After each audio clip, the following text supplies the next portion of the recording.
Il-Partit Nazzjonalista ppreżenta lista ta' proposti konkreti għal qasam ambjentali, fosthom inċentivi ikbar lin-negozji ġodda fl-ekonomija ċirkolari, it-twaqqif ta' fond tal-innovazzjoni ekoloġika, l-assa ambjentali b'infurzar effettiv f'ċerti oqsma bħal kostruzzjoni, l-istorbju, it-tniġġis tal-arja u t-tniġġis tal-baħar, l-introduzzjoni ta' Green Community Officers, żieda fl-involviment tal-komunità fil-ħarsien ambjentali, żieda fl-inċentivi lir residenti biex jipparteċipaw f'attivitajiet ekoloġiċi u fid-disponibilità ta' opportunitajiet akademiċi fil-livell terzjarju għal riċerka, edukazzjoni u pubblikazzjonijiet u fit-tnaqqis fil-burokrazija l-NGOs ambjentali u esponenti oħra tas-soċjetà ċivili sabiex jingħataw opportunitajiet ta' finanzjarjament ekoloġiku.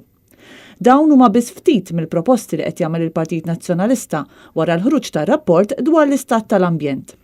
Il-proposti tresqu mill-Partit Nazzjonalista waqt konferenza tal-aħbarijiet li saret fid-Dar Ċentrali, fejn il-Viċi Kap tal-Partit Nazzjonalista David Aġus tkellem dwar il-politika tal-Gvern tal-ġurnata u kif din qed tħalli effetti ħżiena fuq l-ambjent. Il-modell ekonomiku tal-Gvern Laburista li kabbar il-popolazzjoni bla pjan qed iħalli effett negattiv fuq bosta setturi li jinkludu wkoll l-ambjent. Jason Azzopardi kellim tal-Oppożizzjoni għall-ambjent irrefera wkoll għal mod kif l-ambjent qed jintasab bl-iskuża ta' tkabbir ekonomiku. Kemm importanti illi it-tkabbir ekonomiku ma jkunx għaskapitu tal-ambjent u kemm importanti pajjiżna jaħseb fuq a mass transportation system. Dinna fuq data sal-2015 kif qal il-Viċi Kap.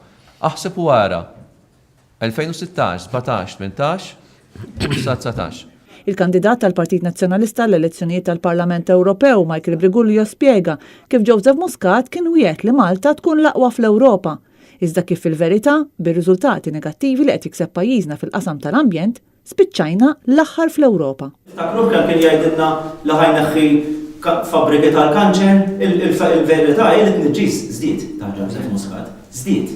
Preżenti għal din il-konferenza kien hemm ukoll il-kandidati għall-elezzjonijiet tal-Kunsilli Lokali fisem il-Partit Nazzjonalista Roberta Bonello u Janice Ketkuti.